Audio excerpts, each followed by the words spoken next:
అందరికీ నమస్తే. నేను మీ Gopi. Welcome back to our channel. ఈ రోజు మనతో వచ్చేసి high court advocate and political analyst Prashant గారు ఉన్నారు. సార్ నమస్తే. సార్ నమస్తే గోపి. సార్, ఆంధ్రప్రదేశ్ లో రాజకీయాలు అయితే రసవత్తరంగా అయితే మారుతున్నాయి, మనం చూస్తున్నాం కూడా.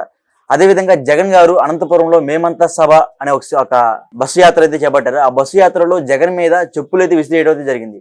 అసలు ఎందుకు అలా చెప్పులు విసిరేయడం జరిగింది సార్? ఇక్కడ అంటే ఇది మనకు అనాదిగా ఇప్పుడు ఇందిరాగాంధీ వారు కూడా ప్రచారం చేసేటప్పుడు ఎలాంటి సంఘటనలే జరిగింది. అయితే ఇప్పుడు ప్రతి రాజకీయ ప్రచార సభలలో ఇది కామన్ అయిపోయింది, కామన్ ఫినామినా. అయితే కోడిగుడ్లు విసరడము, చెప్పులు విసరడము. ఎందుకంటే దాంతో ఏమవుతుందంటే ఇప్పుడు ఎవరైతే సెన్సిటివ్ లీడర్ ఉంటారో ఇమ్మీడియట్ గా బోల్డ్ అయిపోతారు, వారికి కాన్ఫిడెన్స్ లెవెల్స్ తగ్గిపోతాయి, మాట్లాడదలుచుకుని చెప్పలేరు. ఇది ప్రతిపక్షాల వ్యూహంలో భాగమే అని చెప్పొచ్చు. ఎందుకంటే ఎట్లా అతని పొలిటికల్ లీడర్ ఒక ప్రచార సభలో ప్రజలకు ఏ విధంగా నేను చెప్పగలుగుతాను, ప్రజల్ని నా మాటలతో ఏ విధంగా ఆకర్షిస్తాను, ఒక ప్రిపేర్ అయి వస్తాడు. అవును, ఒక టీచరు, ఒక లెక్చరర్ క్లాస్కి వెళ్లే ముందు ఎట్లా ప్రిపేర్ అవుతారు, ప్రతి పొలిటీషియన్ ఒక రాజకీయ సభకు వచ్చే ముందు ప్రిపేర్ అయి వస్తారు. మరి అలాంటివి అతను ప్రజలకు చెప్పకుండా చేయడానికి చేసే ఈ చీప్ ట్రిక్స్ ఇలాంటివి జరుగుతూనే ఉంటాయి. అయితే ఎవరు అంత ఒక రాజకీయ నాయకుడు, ఆయన సీఎం క్యాండిడేట్, అతను చెప్తాను కొట్టడం అంటే అది ఎంత, దానికి ఎంత ప్రిపరేషన్ కావాలి, అది ఏ విధంగా ప్రజలు సమర్థిస్తారు, ఏ విధంగా మేధావులు సమర్థిస్తారు? అంటే ఆ వ్యతిరేక పార్టీ వాళ్ళు చేపించారా, లేకపోతే ప్రజల్లోనే తిరుగుబాటు వచ్చిందంట సార్? తిరుగుబాటు అనేది అంత సీన్ లేదనుకుంటా అక్కడ. ఎందుకంటే తప్పకుండా ఎవరినో ఒకరిని, ఒక ఉన్మాదిని ఉసిగొల్పడం అలాంటివి జరుగుతాయి. ఎవరికి అంతగా ఇప్పుడు మీరు చూడండి, ఇప్పుడు భారతదేశంలో 3వ స్థానంలో ఉన్నట్టున్నారు. నేను కూడా కొన్ని ప్రాంతాలు తిరుగుతూ నేను కూడా తెలుసుకున్నాను, మాట్లాడుతుంటే ఏమన్నారంటే లేదు, జగన్ చేసిన అభివృద్ధి జగన్ గెలిపిస్తుంది అంటారు. ఇప్పుడు రాష్ట్రంలో 3వ అత్యంత గొప్ప రాష్ట్రంగా అన్ని పథకాలు అమలు చేయడంలో, ప్రజలకు దగ్గర అవడంలో ఆయన విజయం సాధించడని రిపోర్ట్ వచ్చింది, సర్వే రిపోర్ట్ వచ్చింది. సరే, ఇప్పుడు కానీ చివరికి ప్రజల నాడు ఏ విధంగా ఉంటుంది, ప్రజలు ఏం కోరుకుంటారు అనేది unless until results are declare, అప్పటి వరకు మనం ఏం చెప్పాలి. అయితే ఇవన్నీ దీంతో నేను సానుభూతి పెరుగుతుందని నేను అనుకుంటున్నాను. అంటే ఒకప్పుడు చిరంజీవి గారి మీద కూడా ఒక ఏరియాలో గుడ్లు విసిరేయడం అయితే జరిగింది.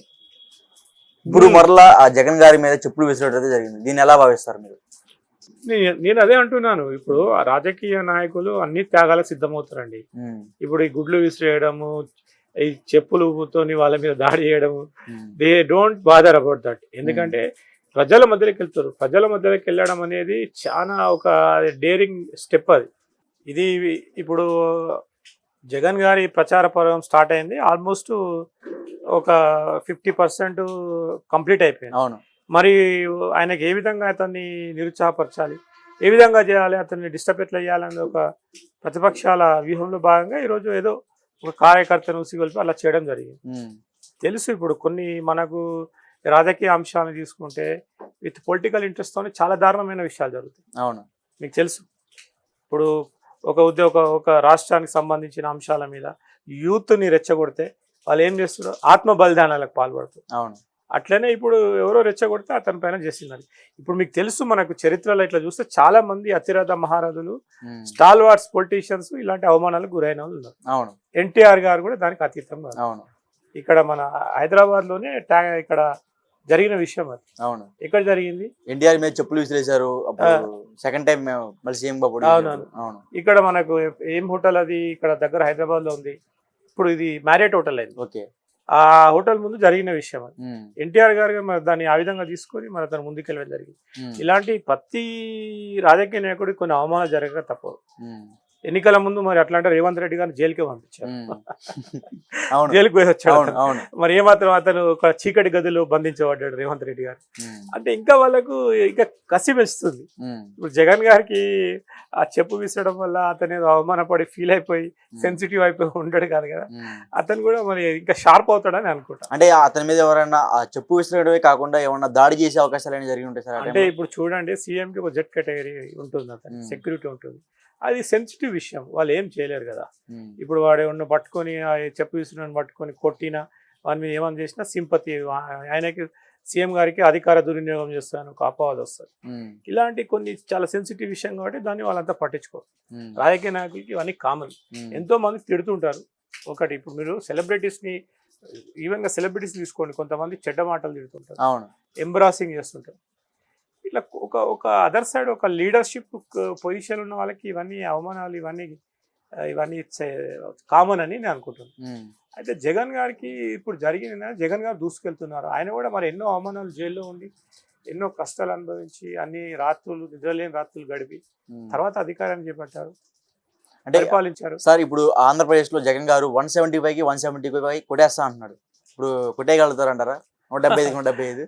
ఇప్పుడు ఎవరి కాన్ఫిడెన్స్ మనం కాదనలేము, కానీ 175కి 175 అనేది కొంచెం ఆలోచించాలి. అంటే మెజారిటీ సీట్స్ వస్తాయని అనుకుంటున్నా. అంటే ఇప్పుడు ఆంధ్రప్రదేశ్ లో ఎవరు గెలవబోతున్నారు?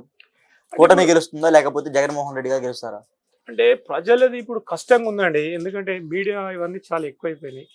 ఓటర్ ఎప్పుడు మారుతున్నారు, ఏ క్షణాన వారు ఇప్పుడు పోలింగ్ బూత్కి వెళ్ళిన తర్వాత నిర్ణయాలు మార్చుకొని ఓటేసే సందర్భాలు కనిపిస్తున్నాయి నాకు. అవును.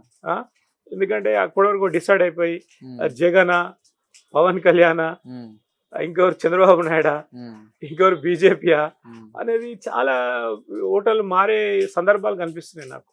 అయోమయంలో ఉన్నారు ఇప్పుడు. ఎందుకంటే ఇప్పుడు ప్రతి రాజకీయ పార్టీలో ఇంకో ప్రతిపక్షాల వాళ్ళు జాయిన్ కావడం, జంప్ జిలానీలు వేరే పార్టీ ఆ పార్టీ షిఫ్ట్ కావడం, ఇట్లా ఓటర్లు కన్ఫ్యూజ్ అవుతున్నారు. అయితే ఇప్పుడు very tug of war between all the parties. Jagan గారు తప్పకుండా గౌరవప్రదమైన సీట్లు అయితే సాధిస్తారు. అంటే టీడీపీ వాళ్ళు ఏమంటున్నారంటే వై నాట్ పులివెందుల అంటున్నారు. అంటే జగన్ గారిని కూడా ఓడించేంత కూటమి ఏర్పడుతుంది అక్కడ పులివెందుల్లో కూడా. దానికి మీరేమంటారు? అంటే ఇప్పుడు అది అవన్నీ ప్రతి చిన్న ఎలక్షన్స్ లో, ఒక కాలేజ్ ఎలక్షన్ లా, ఈవెన్ ఇప్పుడు మీ అడ్వకేట్స్ మాకు నేను రీసెంట్ గా హైకోర్టు ఎలక్షన్స్ జరిగినాయి, దాంట్లో కూడా ఇలాంటి ఉత్కంఠభరితమైన వ్యూహాలు ఉంటాయి. అట్లనే జరుగుతుంది ఇప్పుడు. అంటే ఇప్పుడు జగన్ గారిని ఓడిస్తారంటారా పులివెందుల్లో? జగన్ గారిని ఓడిస్తారా అంటే ఇప్పుడు చెప్పలేదు అక్కడ, ఎందుకంటే ప్రజలు అన్ని ఆలోచిస్తున్నారు లోతుగా. ఇప్పుడు మీడియా వచ్చింది, ప్రతి విషయము వాళ్ళ దృష్టికి పోతుంది, వాళ్ళు కూడా ఆలోచిస్తారు. ఇప్పుడు ప్రజలకి ఇప్పుడు మన తెలంగాణలో చూడండి, ఇప్పుడు మన సాయంకాలం పూట కరెంట్ ఉంది, మనకేం ఇబ్బంది లేదు. అయితే రీసెంట్ గా ఇప్పుడు మన రేవంత్ రెడ్డి గారి గవర్నమెంట్ ఫామ్ కాగానే ఫస్ట్ 2-3 months కరెంట్ బిల్ కట్టకపోతే ఇమ్మీడియట్ గా కట్ చేశారు. ఆ విషయాన్ని రేవంత్ రెడ్డి గారి దృష్టికి తీసుకెళ్తే సీరియస్ గా చెప్పారు, కరెంట్ బిల్లు ఇట్లా కట్టకపోతే ఇమ్మీడియట్ గా మీరు కట్ చేస్తే బాగుండని 2-3 ఎంప్లాయీస్ సస్పెండ్ చేశారు. ఇప్పుడు కొంచెం ఎవరైతే టైంకి కట్టలేదో వాళ్ళకి కొంచెం ఊరట జరుగుతుంది తెలంగాణలో, ప్రాబ్లం ఏం లేదు.